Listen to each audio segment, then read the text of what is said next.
For today class, we will be making a sandpaper into a lamp. Prepare all materials needed. Prepare double lining of craft paper.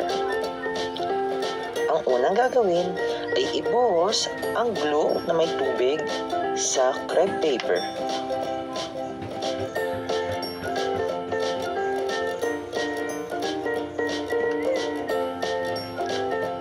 Matapos ibuhos ang glue, ay ilagay naman ang mga dahon at mga bulaklak na iyong gustong maging disenyo.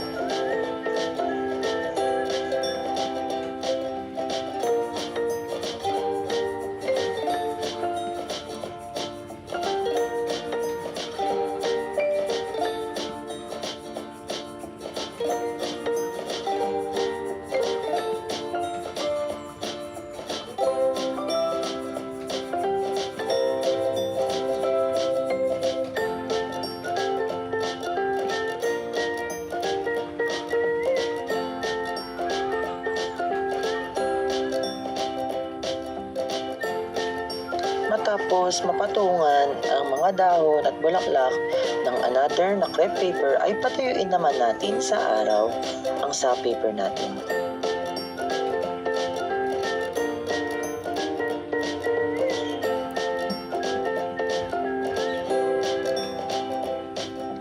Matapos patuyuin sa araw ang sandpaper, ay gupitin naman natin ang mga sobrang papel sa gilid ng sandpaper.